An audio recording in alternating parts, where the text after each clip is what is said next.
Hello everyone. This is a walkthrough I've created for the GIS and Humanities workshop. It's a QGIS workshop and we'll be creating a basic map of the UB North Campus and the surrounding area using some basic QGIS functions. If you are following along with this walkthrough, you should have already downloaded QGIS and downloaded and extracted the compressed file called map files that was provided along with this sign up. So I've got QGIS opened up here, just opened up, and the first thing that we are going to do is click on New Empty Project. You have to double click. So we've got this big empty space here, and this is where we are going to put some data. So the first thing we are going to do is we're going to go up to Layer, and we're going to go to Add Layer. And we're going to add some vector data first. So we want to click Add Vector Layer here. Now what you're going to want to do is go to Source and find your map files folder wherever you've extracted it. And you're going to want to select your shapefiles. So every shapefile is actually a bundle of related files, but we are going to be looking for the ones that end in .shp or .shapefile. So hold down the Control button as you click them, because we're going to select several of these at once and add them all at the same time. So I'm looking at highways.shape, Erie water bodies.shape, Erie streets.shape, Erie streams.shape, and Erie buildings.shape.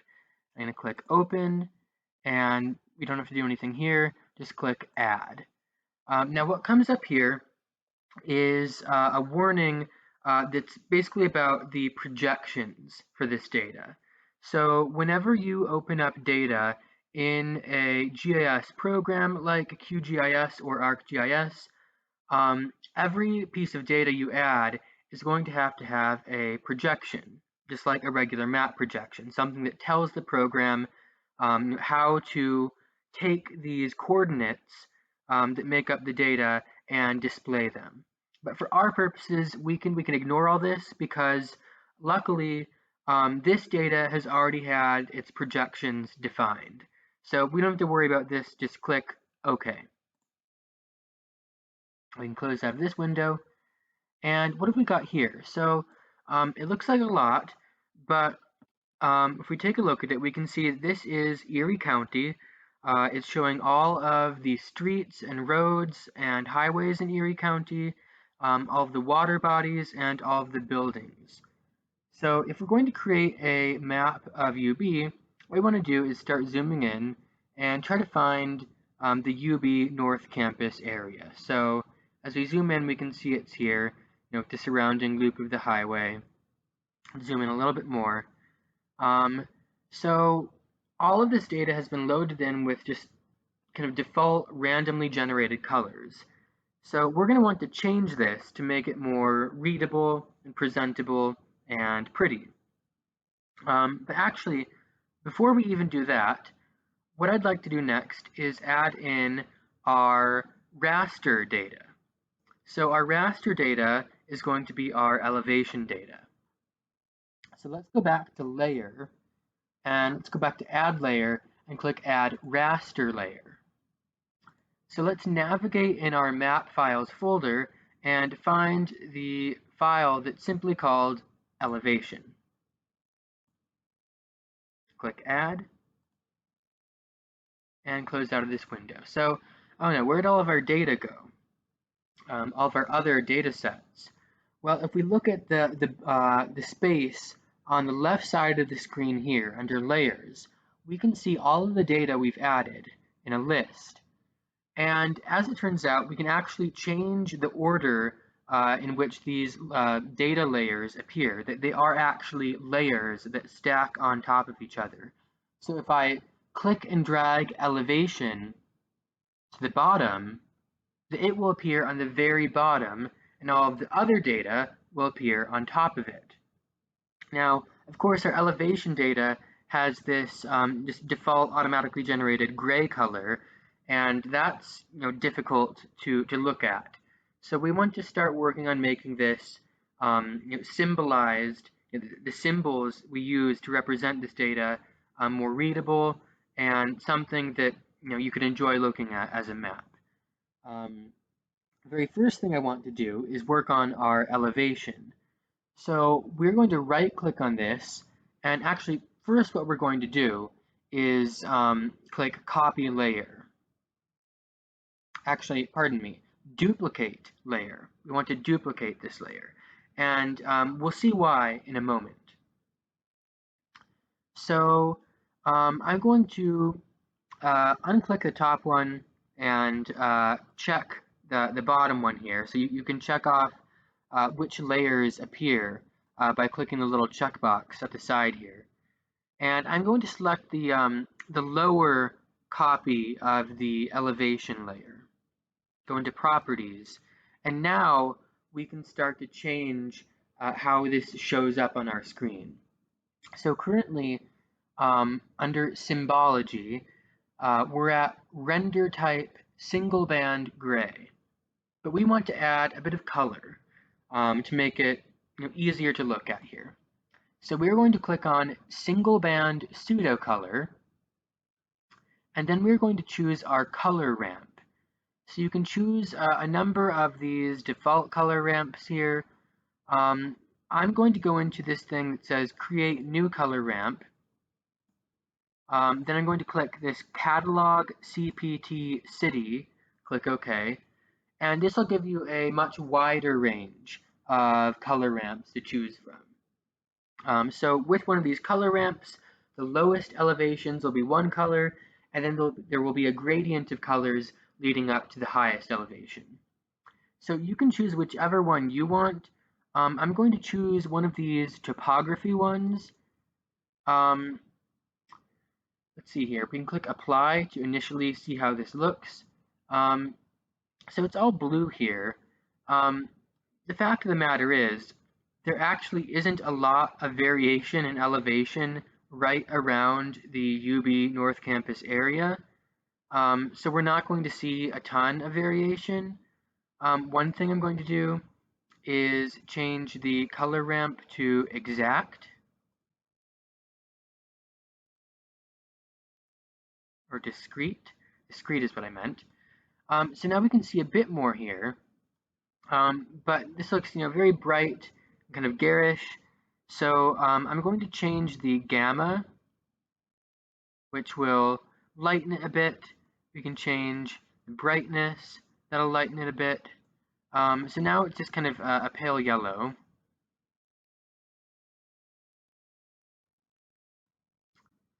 And so basically at this point, you can just play around with the brightness, the gamma, the contrast, and the saturation till you get your color scheme to a place that you like. So I'm going to cut until after I've adjusted mine a bit more, and then we'll continue on. Okay, so this was a color scheme that I was reasonably pleased with. I got it by actually changing it to a different color ramp and playing around with the brightness and gamma a bit more. But this isn't all we're going to do with the elevation. This isn't actually the main thing.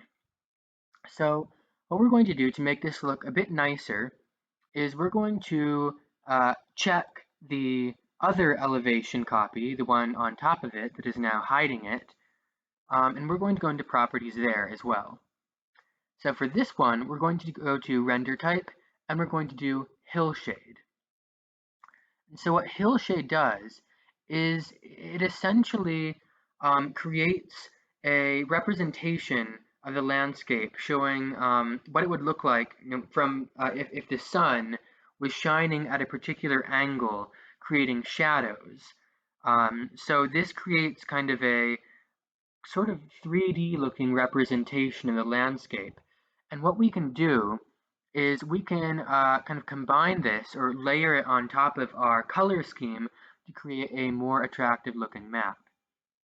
So we're going to go to blending mode and click multiply. And as we can see, it's now layered on top of our color scheme.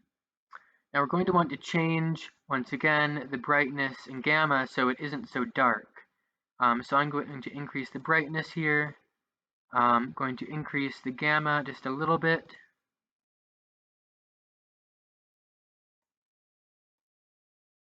And that's good enough for me here, but you can keep playing around with it. Okay, so now we've got all of these other things to change here. Like right now, our lakes and streams are both pink, and that's weird. Let's change that. So I'm going to go to Properties, clicking Erie Water Bodies so I can change how our water bodies and ponds look. And I'm going to click on a thing that says Simple Fill here. And here we can change our fill color. We can change the stroke color, the stroke width, the stroke style. I don't want to have a stroke or an outline around my pond, so I'm going to click No Pen here. For fill color, there's a whole bunch of different color scheme pickers here, different color pickers. I'm going to just pick a nice, relatively light shade of blue and click Apply. Yeah, that's a little bit too bright. I'm going to change it to be just a touch less bright. There we go. Okay, that's what my ponds look like now. Now I'm going to change Erie streams. So we'll do the same thing. We'll click on a simple line here. You can change the color and the width. So again, I'm going to choose approximately the same shade of blue.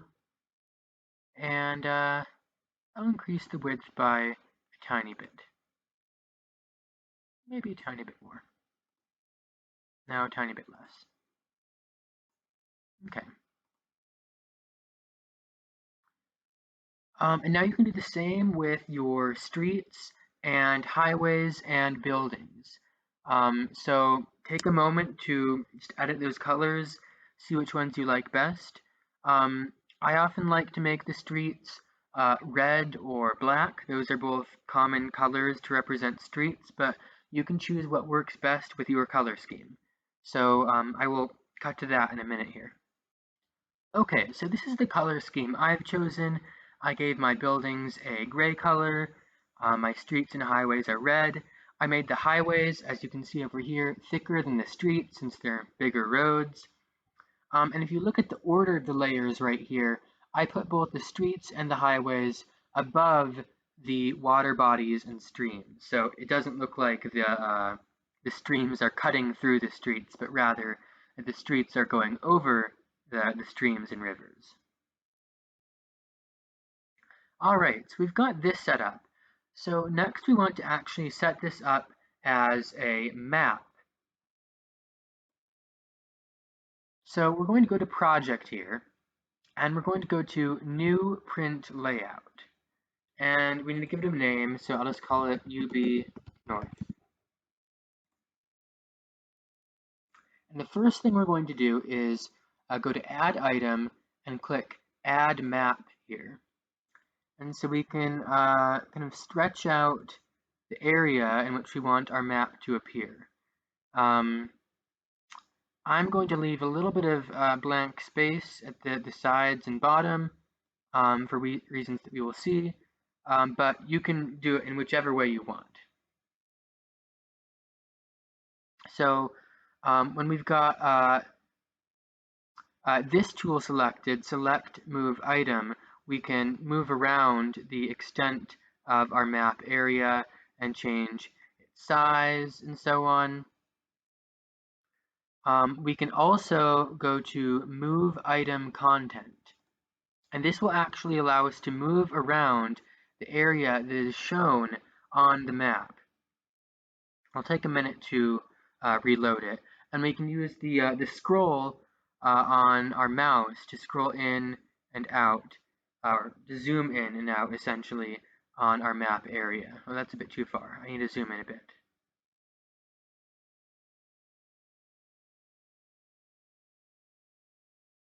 That's a bit too close. So what we can do also to do the same thing, under main properties, when we have our map area selected, we can go to scale here, and we can numerically change the zoom or the scale of the map. So I'm going to set mine at, I think 14,000 would be good. Let's see here.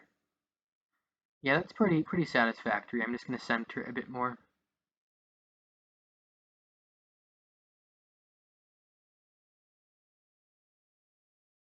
There we go.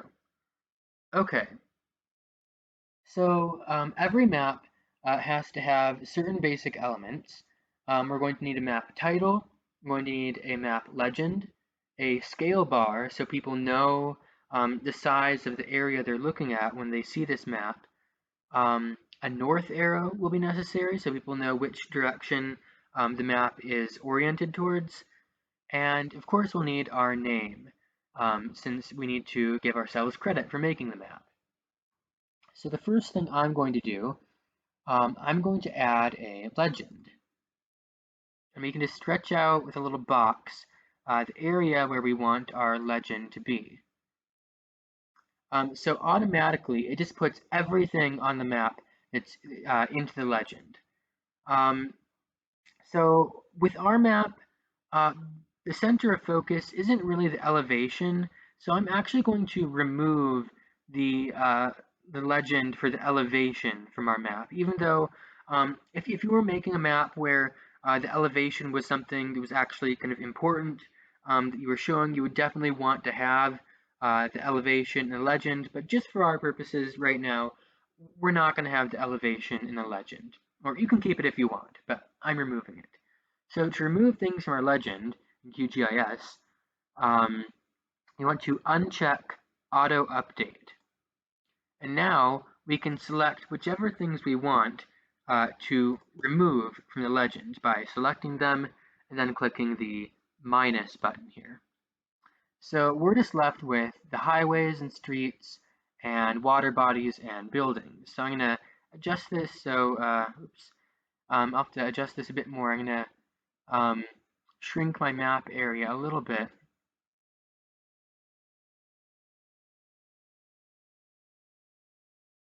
And now this legend fits in a bit better.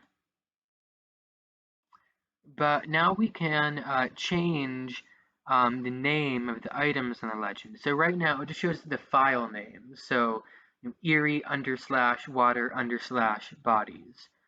But let's just change that to water body. So we can give that a double click.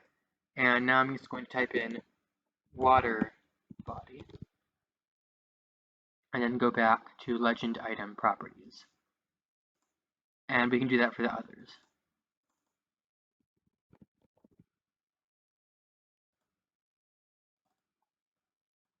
Make this say road instead of streets.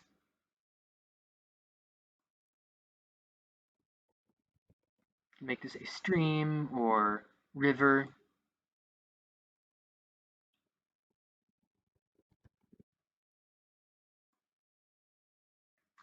And since our legend is pretty small, we can actually go down here where it says fonts and text formatting and change some things around. I'm going to change the font for the items to make it a bit bigger.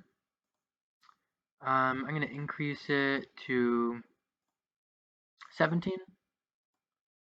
For spacing, I don't think I'm going to change the spacing.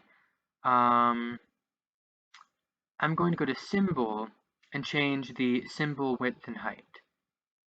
I'm going to increase the width of our symbols, the lines and boxes in the side, and their height as well. It also spaces them out a bit here, as you can see. So that's pretty good. I'm pretty satisfied with that legend. So now I'm going to add a north arrow. And we can draw this. You could put it here. You might even put it in the blank space on the map. I kind of like to do that. You know, this area here where there isn't a ton of stuff. We can go to item properties picture here and go down to arrows and choose a different arrow. I'm going to choose one that has a little N for north on it so people know what it is.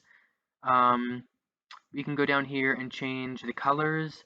I'm going to change the fill color to a gray color so you can see it a bit better.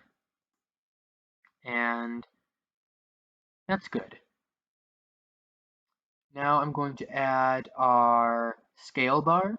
I'm going to draw that down here at the bottom. That's what I was using this space for. Let's see. It's showing the distance in meters. I don't want that. I want it to do kilometers. A pretty short legend, or pardon me, scale bar there. So I'm going to add a couple of more segments. So under segments, I'm going to increase right 2 to right 4. So now it shows 1 kilometer even. For our title, I'm going to add label, and now we can type in whatever you want to call this. I'm going to call it UB North Campus. And down in appearance, we can change our font, change the font size. I'm going to make it bigger, a little bigger than that even.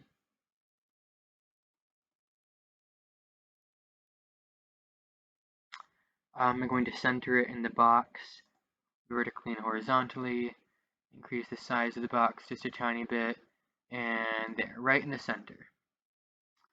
And now I'm going to add an item, another label, and I'm going to type my name.